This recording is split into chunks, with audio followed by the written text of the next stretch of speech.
Hi, this is Rodrigo from Frame Freak Studio, and this is the Creative Hostler Show. Today our guest is Alli White, or better known as Skirtzz, and she's incredibly famous when it comes to the internet, in DeviantArt and Tumblr. But we also found her work through CTNX last year, and we really liked it, so we decided to invite her, and she said yes, so here she is. So welcome. Hi, thanks for asking to interview me. I appreciate it. So first of all, for the people who don't know about you, can you tell us a little bit about your history? How did you get started into art? Was something that you were doing since you were a kid? Yeah, it's just one of those stories where I just have kind of always drawn, I guess. Like, it was never anything I took too seriously, though, until later in life, but I just have always done it and always resorted to doing it, especially during school. I definitely can relate to that, since I always had some problems with the teachers. Yeah. Because I was drawing in their classes. Yeah, I was not a good student in public school, let's just put it that way. And how did you decided to become like a professional artist and to focus all your time in it?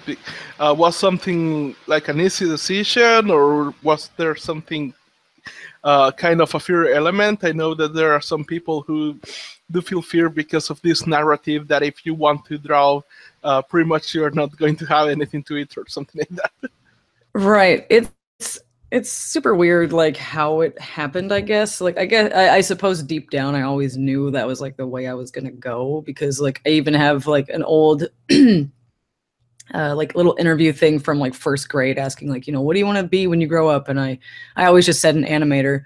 But I don't know, by the time I hit high school, it's like it had been kind of beaten out of me, like, well, you can't make a viable career out of being an artist. Like, I just got a lot of crap for it growing up. And so I just didn't think it was a realistic choice. And I remember being like, well, I like writing, so I'll just go into journalism. And like, I had applied to go to community college and do that, but I was so bad at like math and stuff that like it just felt like a hopeless losing battle, where they're like, well, you can't like do this thing until you get like, you have to go through all this like bull crap, like community college was just going to be high school all over again. And I was so burnt out already, like, because I barely graduated, that I was like, I felt like there's nothing for me to do. Like, this is it. Like, I'm a big stinky loser. And so I ended up moving in with a significant other, like, after high school. And like, I remember they had always talked about how they had gone to film school and then dropped out, but it was like the best times of their life and all this. And they were very creative, but just kind of abandoned it. And I remember sitting there thinking like,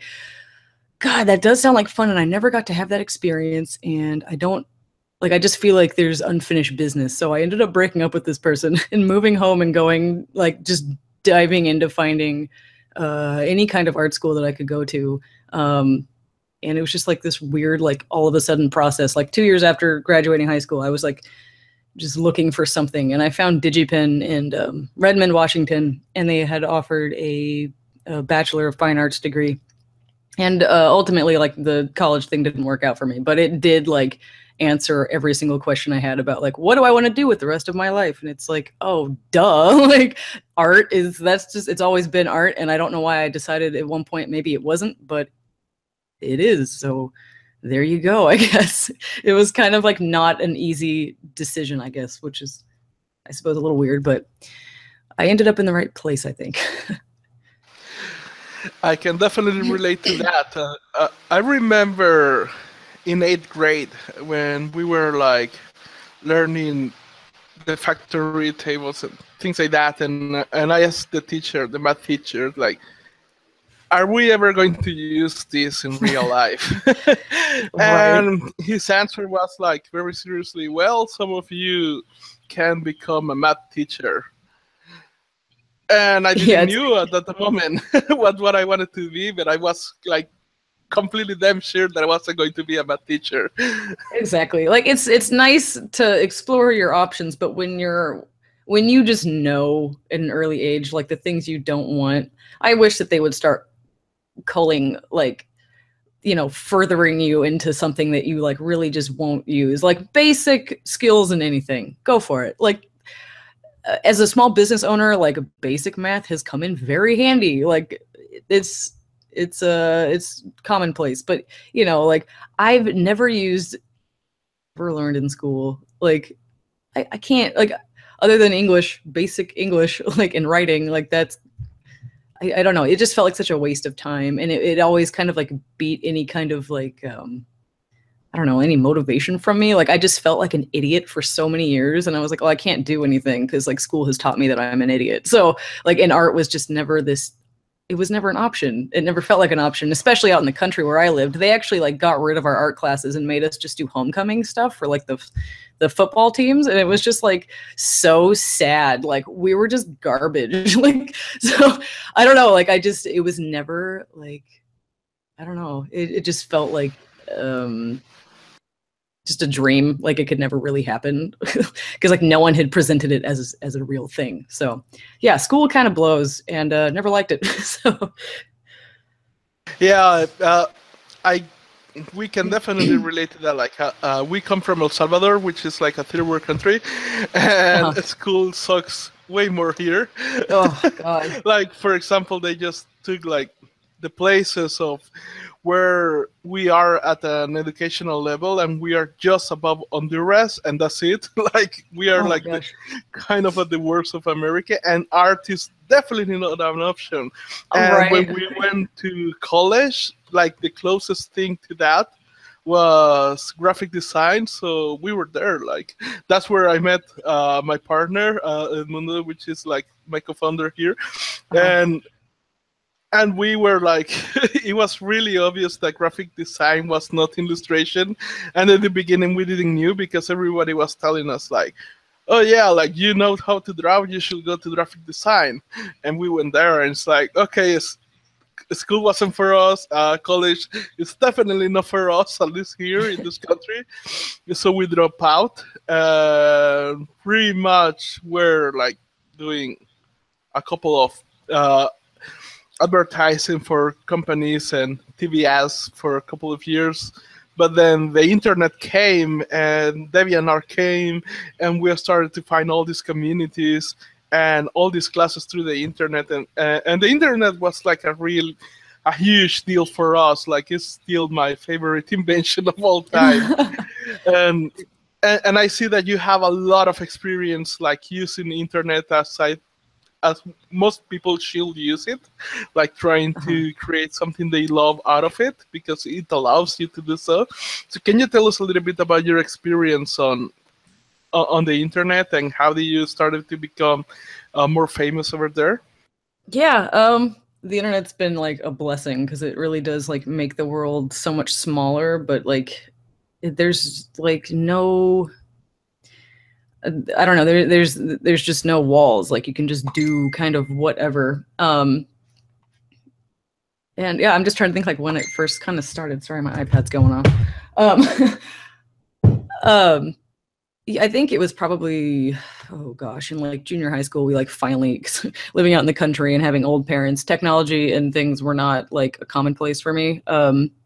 But I think I started with like posting just sketches and things because I didn't have Photoshop yet, or a tablet or like anything of that sort. So it's just kind of like garbagey marker drawings that I'd start posting. And like I loved all the different communities I had found because I was a loser in school, like I said, but like I was even a bigger loser because I was like a super weeb. Like all I cared about was anime, like video games. And back then it was like not cool to like those things yet. So I would just go home and like draw Yu-Gi-Oh and try to find people online to like talk to. And I did, which was very nice. And so like I kind of got a vibe for the types of people that you can come into contact with pretty early on. And then I don't know, I'd say about in high school, like when DeviantArt kind of came around, I started to notice that it's like, oh, you can really grow your art skills and like share all of it online and like talk to a lot of people about it. And it just seems kind of like, I don't know, there were so many people that I looked up to, and it just like motivated me a lot to like keep drawing and keep posting. And for a long time though, because I, you know, being a kid, I didn't have a lot of money, so I would use like a laptop, like the little like finger pad to like draw stuff, and like it was just like, you know, you do the best you can with what you have. And but I tried to post like every day on DeviantArt. Like I just really wanted to be like a cool kid. Like I just want to be good at art, and like I want people to enjoy what I do. And it was pretty bad stuff, but I tried my best. And then fast forward to me moving back home and trying to find colleges and stuff. It was just like kind of a make it or break it. So I don't know, like that kind of distracted me for a while going to school, but in my spare time, I was still trying to post as often as I could. And I think it was probably still just DeviantArt, but like Facebook had kind of become the thing. And I think I finally started like a Facebook page in 2009 or 10, and it had been a slow process of getting anyone over there. But I just tried to stay active as possible on like everything that I had. Twitter didn't come till way later. Tumblr I had in college, but I never really like used it, I guess. But I don't know. It's just, I noticed the more regular you posted and like the more you communicated with people, especially like if they're like commenting on your art, like, I don't know, things just kind of snowball after a while. Like the more in touch you are with all of it. Yeah, it just has kind of turned into this thing, and I'm still flabbergasted by it on a daily basis. But yeah, it just takes a lot of perseverance and not giving up and not getting discouraged and just hopping on every day on every single platform and posting. And it's just, I don't know. You know, one of the people I admire the most, a business owner called Gary Vaynerchuk, he talks a lot about following the passion, but going through this path that you described, that pretty much you love something that nobody cares about, and pretty much that makes it so much easier when things work, because when shit hits the fan and there's problems and there is hardship, like many people quit. But the people who already had it into this way that you described, like, oh yeah, like I was the loser that like anime, I was the loser that care about all this animation and illustration and all these kind of things. Like you already spent most of your life caring about something that nobody cares. And that's making it so much easier in the future, and when you have a business and things like that.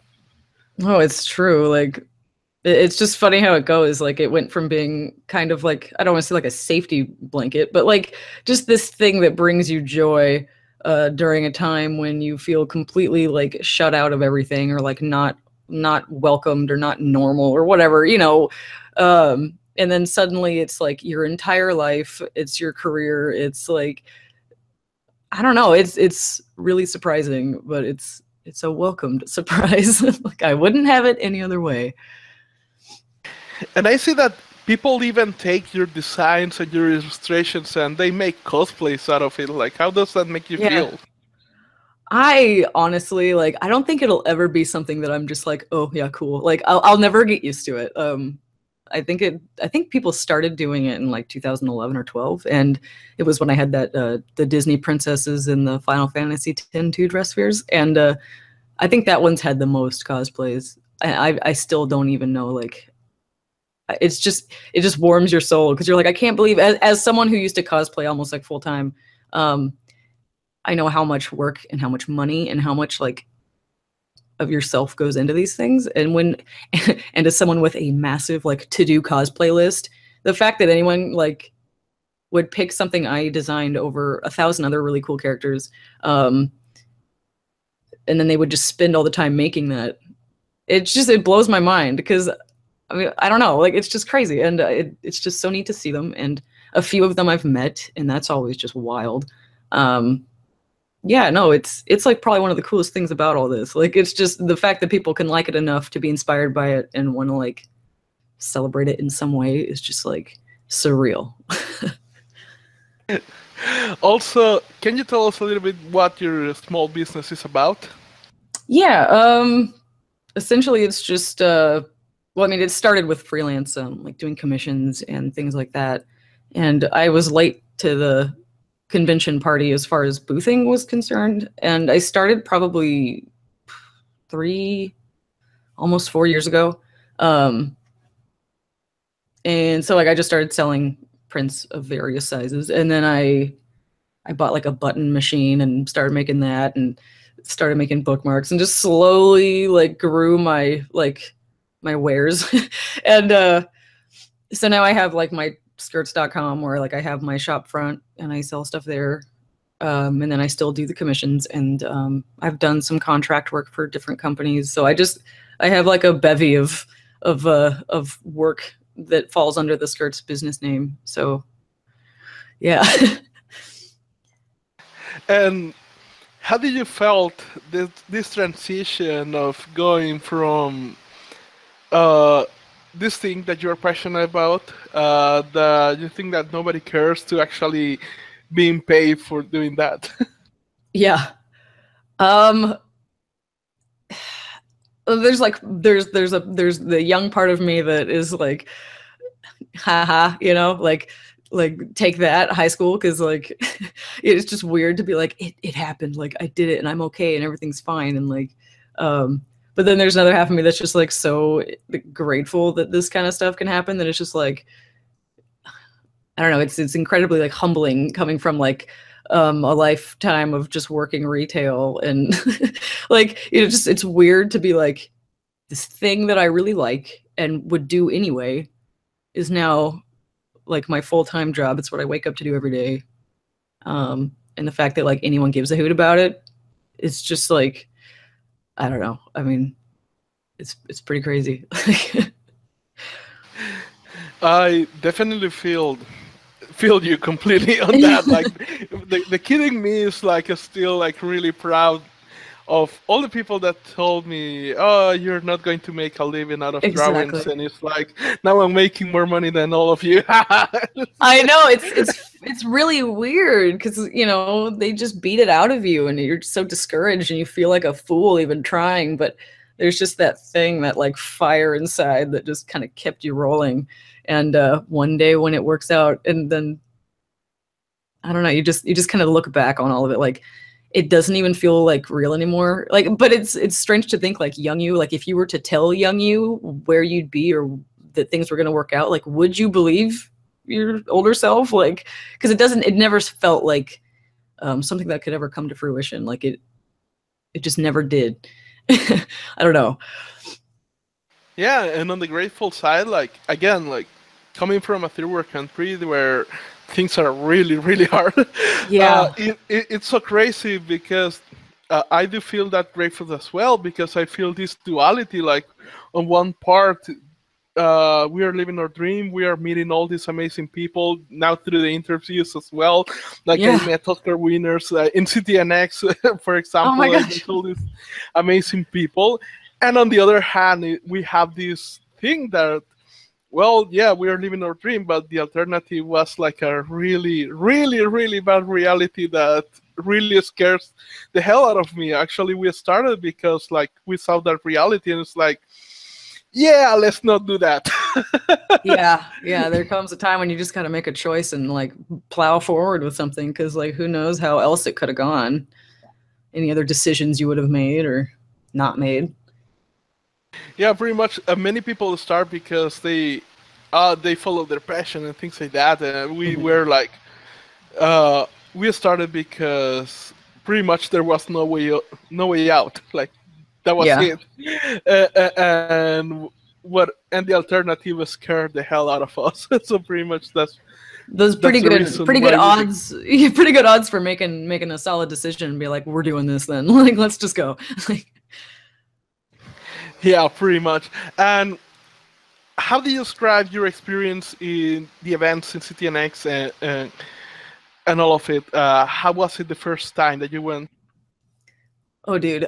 First year at CTN was like a dream. It was so bizarre. Like, I remember like waxing all this stress with my friends like online, because I was telling them like on Facebook, just to my personal friends. I was like, you guys, honestly, like I don't even know like how I got accepted to this convention, like, and I looked at the lineup and like everyone who was going to be there, and I was just like there's no way. Like, I was convinced that it was going to be like a Carrie scenario. Like, I was so paranoid that I was going to get there and everyone's like, haha, we actually think you suck and you're a loser. Like, it was just like my brain was just spiraling out of control. Because nobody on the website was just freelance. It was Disney, DreamWorks, Pixar, everything under the sun. They're like, you know, younger than me or the same age and have like a resume of like, I worked on all the stuff you like. And it's just like this crazy thing. And then suddenly like I got in and I'm just like, I have no experience doing anything other than what I've just been doing at home. I am a college dropout. Like, I just felt like such a joke. And I was so nervous to go. Like, it was insane. I was like, I think I put in my CTN profile, like, because everyone had all this great stuff like to list, and I just put free high fives at my booth because I've got nothing but some prints. Just come say hi, I guess. But of course, it turned out leagues better than my brain was like boiling up, because it was just like I get there and, you know, there was a bunch of people that I knew from like Twitter. Because that's got a great art community. Like, I've met a ton of people that way. And so it was really cool to see them all like in person and like buy some of their art and do art trades. And then there was a good opportunity to meet a lot of other people. And it was kind of funny because like we were boothing next to these ladies that my friend and I were boothing together, and we didn't recognize the gals next to us. And we ended up befriending them because, you know, usually at cons you get hungry and stuff. You start like fending for one another. We just kind of became friends via snacks kind of. And it turns out that they were from the animation industry in the 90s, and like they had worked on everything I had ever loved. and we just like hit it off, and like it's just, I never would have guessed in a million years I would be in contact with anyone like that. And then of course they knew a bunch of people from the industry like from back then, and like introduced us to all these people. And and then just side note, like randomly I was just standing at my booth and like Dean Yeagle just walks up to me, and like I like recognized him, and I was just like, no way. Like, he's like one of my art heroes, and like he wanted to do an art trade with me, and it was just like this out of body experience, because I was just like, he's speaking to me, he wants my art. I don't know, like, I just had it's just weird being on that side of it, because like I'm usually the one freaking out. And when you have your own booth, it's like there was so much coming at me at CTN that I just had to like act like a normal person for once. Like some of the Game Grumps were there, and they just walked right up to me like it was like Ross and Holly, and I was just like, I have to be a normal person. Like, I can't be like, oh my god, I was just, well, they're here, they're talking to me, and I'm just gonna be a normal person and stay calm. It just, so much happened, so much, and it was sensory overload, it was emotional overload, and I came home just like starry-eyed and confused, but like, I don't know, like, so I immediately signed up to go again. Like, why would I want to not do that again? So it was just, I don't know, it was really inspiring to go and to meet everyone and to like just, I don't know, just be in it for a minute. Like, it's a lot different than going to a regular convention, like where you're just kind of like peddling your prints and just kind of being part of the scenery. But like, that place is really like, I don't know, it's just like this big corral for everyone kind of in the same realm, and it's just, it's insane. Like, if you've been, you know how crazy it is. Yeah, the first time for us was last year. Pretty much, we had this idea. We even did this Excel sheet where we had like time mapped all the talks that we were going to go. You must know that we completely failed to meet that expectation, because we thought that we were going to go to all the speaking events and things like that. We were completely lost for the first 2 days, like completely lost. And we got the hang of it by the third day, but that was the final day, so it was. Well, you're ready for November now, yeah? Are you going in this time? Yeah, we're planning to go. Still, we just hit a bump, economically speaking, but we are trying to fix it out as soon as possible so we can go and enjoy it. But we are thinking in putting a booth next year. Well, that'll be awesome. Definitely. What would be the tips that you will give people like us trying to give there and put us a booth to make the most out of an event like this? Oh, you know, it's weird because like I'm still pretty new to it, and it's like kind of a different animal than a standard comic convention. But I think, I don't know, I wish I had like a really good answer for this. It's just kind of like, just go, bring your enthusiasm, and bring all the stuff that you're proud of, and or like whatever the heck it is that you want to show people, and throw yourself in there and just no holds barred, just kind of chat away with anyone that comes around. And I don't know, it's super exhausting, but it's one of those like necessary things that you just kind of like, you just expel every ounce of your energy into these conventions and make the best impression with everyone you meet, and try to like take advantage of like any kind of positive like conversation or friendship that may come around, and just bring your energy like to any con you go to. Like, that's advice I have. It's like, it's such a personal experience too. Like, you're just gonna have to feel it out. But I don't bring lots of snacks. Don't get hungry, because if you burn out, you'll be very sad. Actually, last year we went there a week before the event, and it was our first time in the US as well. So we went to Universal, and we like pretty much were walking a lot. So by the time we got to the event, we were already tired. And oh God! We were able to push through, but yeah, it was kind of hard.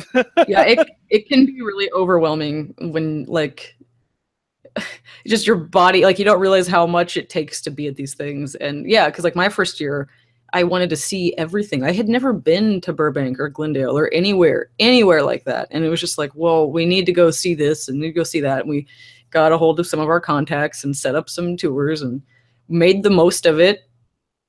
But at the same time, it's like, we're out of town, we rented a car, we're at a hotel, we're at a convention, we got to set up, we got to do this, we got to do that. And it's just like, by the time you're done and flying home, you just feel like a total zombie. But it's just like, I don't know, it's just a thing you just kind of have to do, because it's like, you're there, you're in it, and you want to make the best of it. But you're gonna like, you got to watch yourself, because sometimes it's just easy to forget to eat for 6 hours, and you're like, why do I feel like I'm gonna die at any moment? Oh, because I'm dying. Like, so it's a lot. It's a lot to wrangle, really. Definitely. Also, as we talked before, like, internet was a huge thing for us to learn to become better artists, to pretty much get all the education that was impossible to get here in the country. Did the same thing happen to you? And if so, which were the resources that you used to become a better artist? Like in college, or like with college in general, or? No, resources that you use in the internet to become a better artist. Oh, okay. Yeah, I don't know. It's just a lot of looking at everything and just kind of taking note of the things you're kind of attracted to visually, and the kind of styles and the techniques you'd like to eventually pick up. Like, the internet's obviously like a never-ending source of all of those things. And oddly enough, when I had started doing like internet stuff, there weren't very many tutorial type things, so I was kind of like left to my own devices for like a lot of it. But now, like, there's like everything out there, like any tutorial for any subject matter, any kind of step-by-step, like YouTube is like an invaluable source of stuff for people like trying to learn. I wish I had all that stuff back then. I'd probably be a lot better. So I think like pretty much anyone who's just like trying to, seriously, like, the internet is like a font of like everything you could ever want in the world. Like, it's just all sitting right there. So that's like probably the best thing about it. You just find what you like and you practice a ton, and it's just all there. Like, it's super weird. Awesome. Also, what was something that you didn't expect from your career, but that became true and is really important? I don't know. There's just like so much of it that's been like a surprise to me.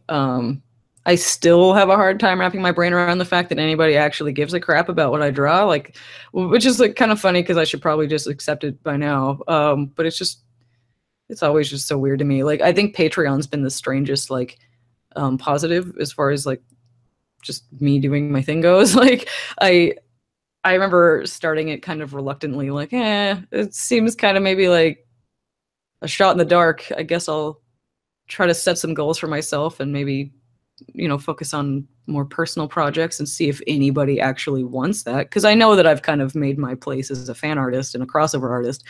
So I was kind of like, no one's probably going to want anything from me that's original, but let's try it. Like, and it's just one of these things that's turned into like such a surprise. Like, it's still just, I'll get new patrons and I'm just like, I can't believe like you want to support my artwork. Like, thanks. Like, that's been so cool. And I think I used to be like really afraid of doing conventions because I had some social anxiety as a kid, and I've pretty much blown that out of the water because I've just had to kind of get used to it. But doing conventions, like, that's one thing I never honestly saw myself doing. And again, with feeling like a total moron growing up in public school, I thought for sure like I never liked to handle money. I never liked to do anything like that. It made me really nervous, and I had to like force myself to just like be really confident with it. Like, going to a convention, you're handling people's money.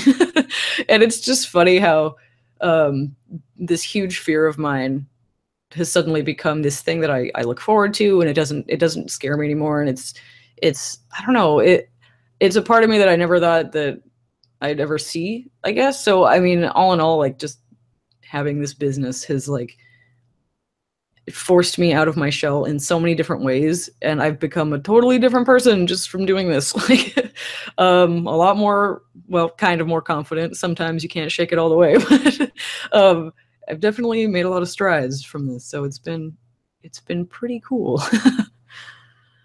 Awesome. On the other hand, what is something that you completely expected that became true and is important?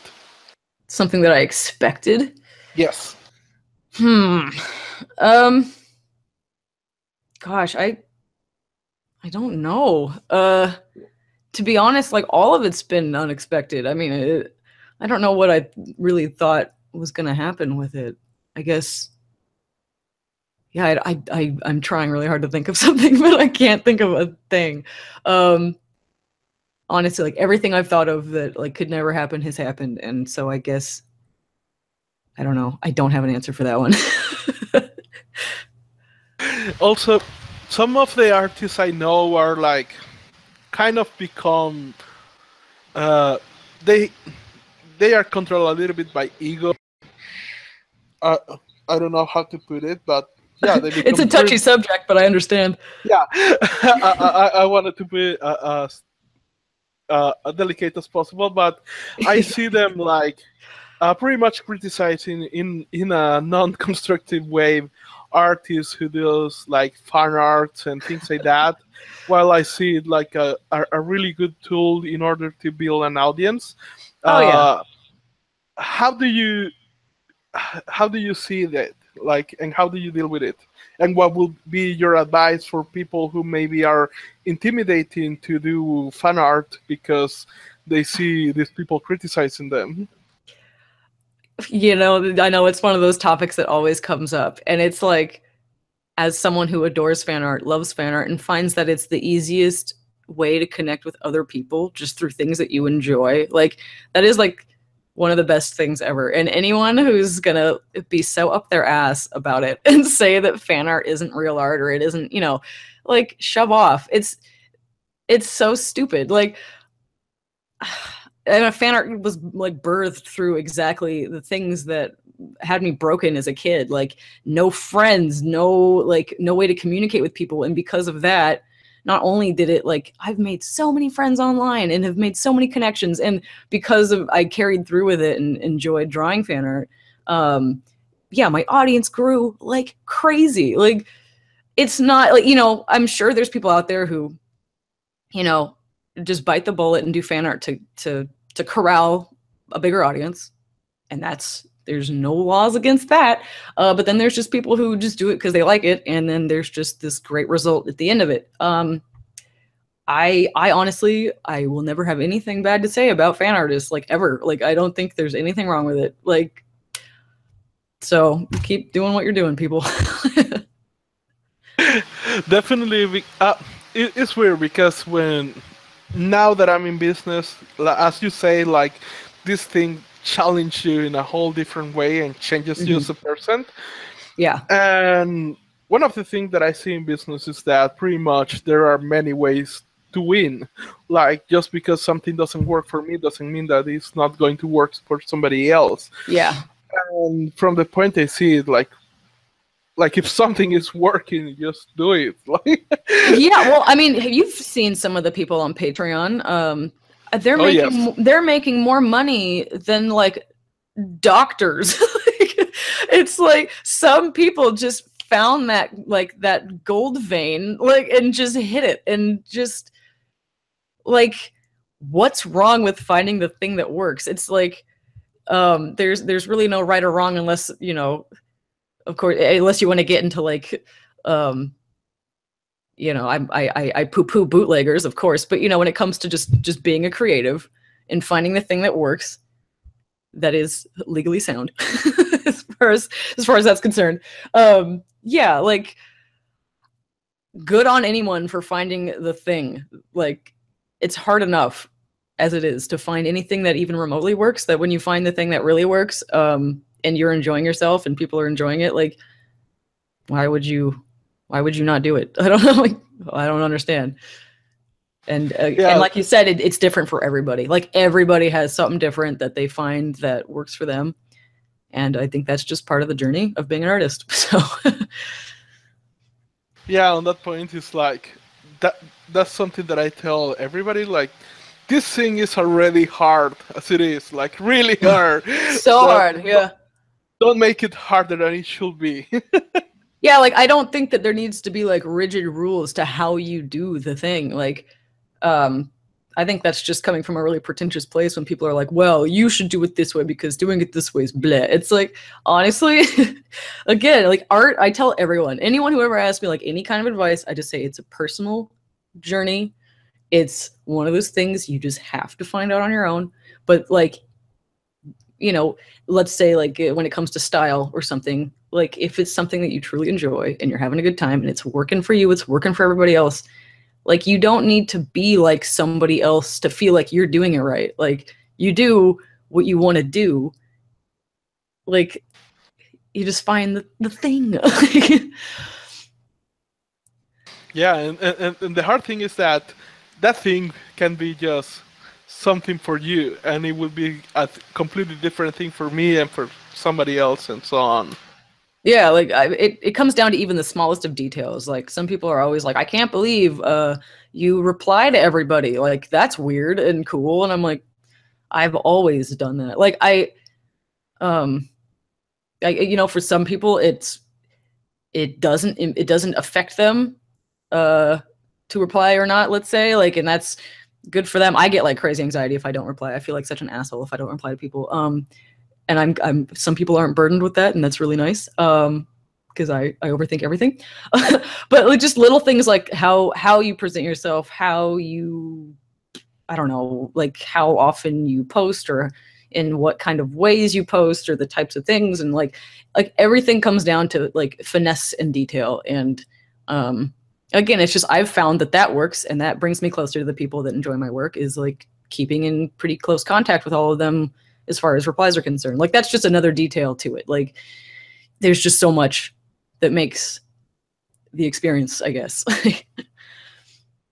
Also, on the other side of the spectrum, there are, like, common mistakes that people make, especially when they are starting out.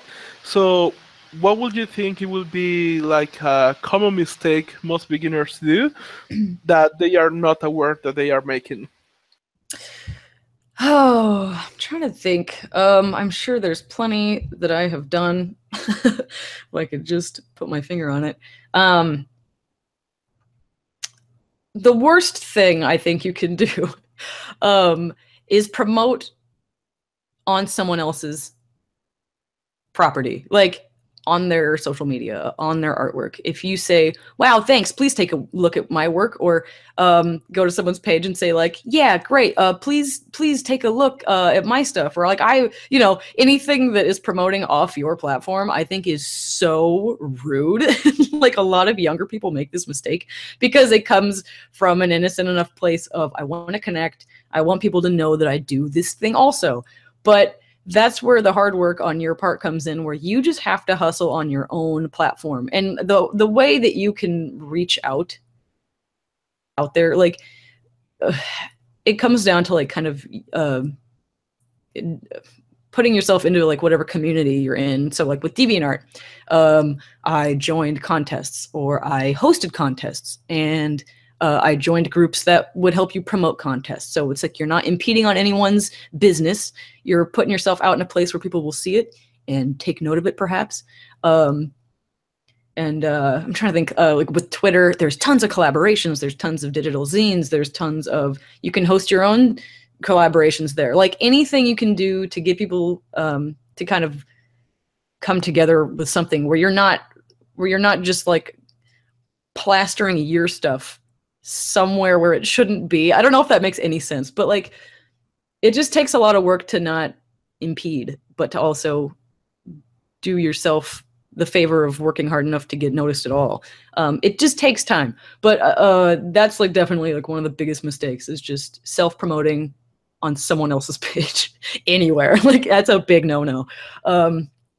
Because no one's going to want to look at your stuff. They're going to think you're rude, and they're going to dismiss you like every time. Like 99.9% of the time, you'll get dismissed, and then you'll get discouraged. And then, you don't want to feel like a jerk or something. So like, that's just like my biggest, like, just don't do that. Pretty much anything else, like you'll probably be fine. Just don't do that. Nice. Definitely good advice on that. Also, what is something that you have as like the biggest goal that you want to achieve through your art and through your business? I'd say probably the biggest, like the white whale of my art career is going to be this comic that I'm working on. Like, I just want this to be the thing that like is all mine, that I've like put my heart and soul into, and that it's well received and enjoyed for like, I don't want to say like forever, but it would be nice to kind of like make it to a point where, I'm trying to think a way to put it, where like I grew up with Jeff Smith. His comic Bone was probably I've ever had, ever. Like as far as like comic stuff's concerned, like I saw it as a kid, and it just changed the game for me. Like I wanted so bad to like create something to that level of like epic, like something big and original. And at the same time, like the older I get, I want to make something that also does that to somebody else. Like I want my comic to influence a younger person or anyone to just be like, this is the thing I want to do. Like, this is like it.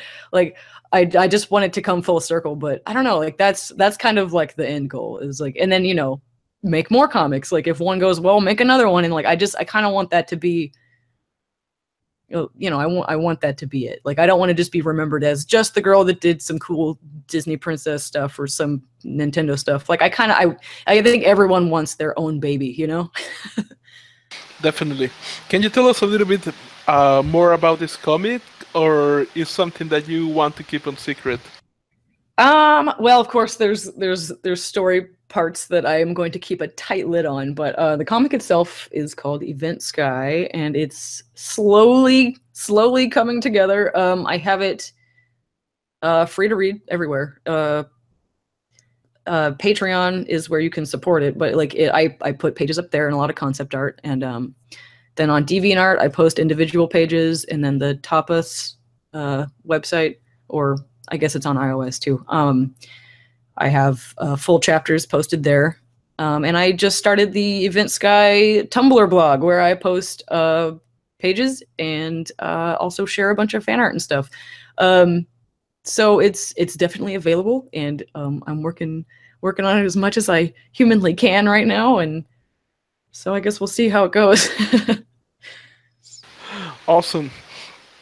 It's definitely something interesting that is been happening lately that has caught my attention is that maybe I think the marketing guys in many companies have gone way uh, they have used way too much these algorithms to build an history. So, for example, you see many Hollywood movies now, and it's like kind of the same kind of formula in many movies, and series and things like that as well. And for example, even in Japan now, which is like a very rigid industry, that you have this thing like One Punch Man that came up from a guy doing a comic in the internet, and Yeah. his drawings were completely horrible. Like I see them, it's like, okay, I was doing way better stuff when I was in 8th grade than this, but Right. the history was so good that actually they made it a really good manga and then an anime.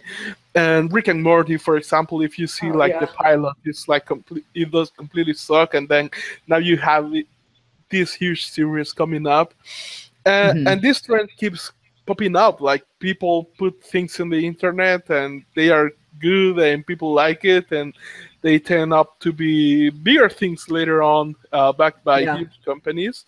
So, what do you think is happening?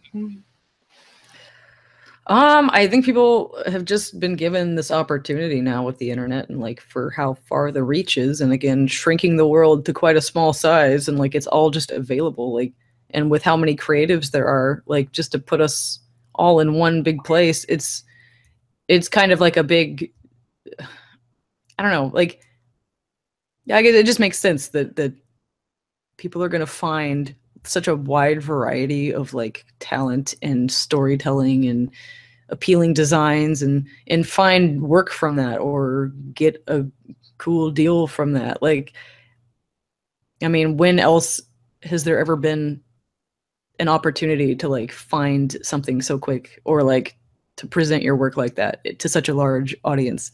Like, I think it's actually pretty rad how things are kind of like snowballing for people who are content creators online. Like, I mean, just look at people on YouTube. Like, again, the Game Grumps are such a good example because they just kind of started with like this little mundane thing that they enjoyed, and now they're like on a television series, well, a YouTube series. It's just, you know, you put yourself out there and people are gonna respond in some way, and the more passionate you are about it, like the more conviction people will see that you have for this thing. Like, I don't know, it makes sense. Wasn't Adventure Time similar to that? Like, it just started as like this little animated sketch back in like the 2000, I don't know, 7, 8, I don't even remember, but now it's like massive. Like, Yeah, actually, Adventure Time pretty much was put on YouTube by Fred Seibert, and he was there for like 5 years, recollecting yeah. likes and good comments. And pretty much Nickelodeon dropped the ball there because they were pitching it to Nickelodeon, and for many years they said no. And Yeah. then they went to Cartoon Network, and they say no in the beginning, but then it was like, Nickelodeon saying no, but we are seeing this good thing on the internet, so let's give it a try. And Yeah, I think, well, I find that extremely interesting too, where it's like, you know, at one point it was like, well, why would we ever want to hire or take anything seriously, like anyone from the internet? But now it's becoming very apparent that that's like the best place to go to find the next thing. Like, there's just so much out there and like so many people making stuff. It's just, I think it's becoming pretty apparent now.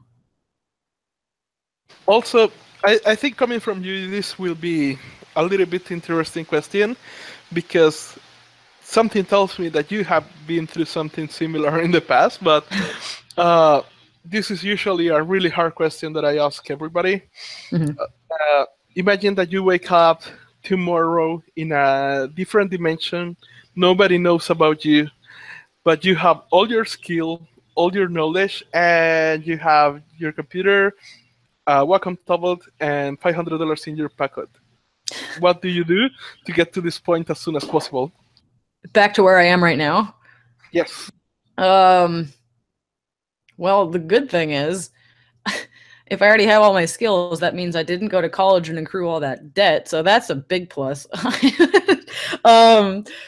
Gosh, I'd probably, if I still know all the same things, I would probably just get right on the internet and just start doing exactly what I did before. I mean, because it worked. I think now it wouldn't take as long, because I think I started in 2005, and back then things were a lot different. So yeah, I'd probably just do the same thing, honestly. Definitely. Also, if it ain't broke. Yeah, pretty much. If it ain't broke, don't try to fix it. Yeah. Also, if people want to find you online, where would be the best place to do so? Oh gosh, well, I'm all over. I'd say my favorite place of internet residence is Twitter. And then let's see, I post everywhere. Like, I'm on DeviantArt, I'm on Instagram, I'm on Tumblr, I'm on Facebook, and I've got Patreon. So yeah, I'll send you all the links to that. Nice. Is there any last advice that you would like to give people who want to become artists that we haven't talked about into this interview? Gosh, it's something I could just ramble on about forever, but like, just it's a very strange place to be when you're not there yet and you want to be there and you don't know how, or you're not sure when it's going to happen or how. You just have to keep going. Like, I know it sounds so stupid and overdone, like, oh, don't give up, but like, honestly, that's been my entire life. It's just like, I mean, I guess it helps that art's the one thing that like I ever enjoyed anyway, so it's gotten me through a lot of hard stuff. But you just, if you want to do this thing, this freelance thing, or you want to try for industry, just get your ass online, get a handle everywhere, like get social media everywhere, and just post.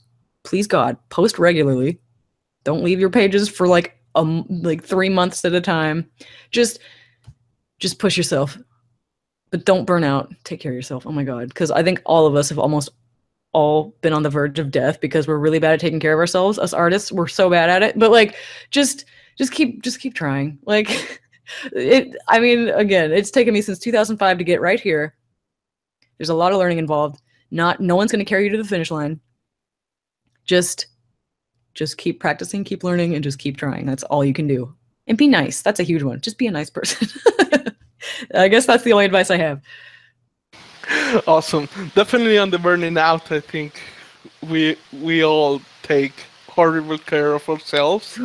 Too common an issue, and not taking care of yourself leads to physical issues and depression, and it's just a flood of things. It's like a domino effect. So just take your vitamins, have regular doctor checkups, get sleep, okay? Get up and walk around. Don't sit at the computer all day. Like, these things, just please. I learned this the hard way. Oh my God. Just take care of yourself, but stay motivated. Nice. Thanks a lot for making time to be here and give us your knowledge. Yeah, thanks for chatting. It's been absolutely great. Yes. And good luck at CTN this year and next. Definitely. So this has been the last episode of the Creative Hustler Show. If you like it, please click the like button below, and also share this interview with your friends. Until next time. Bye.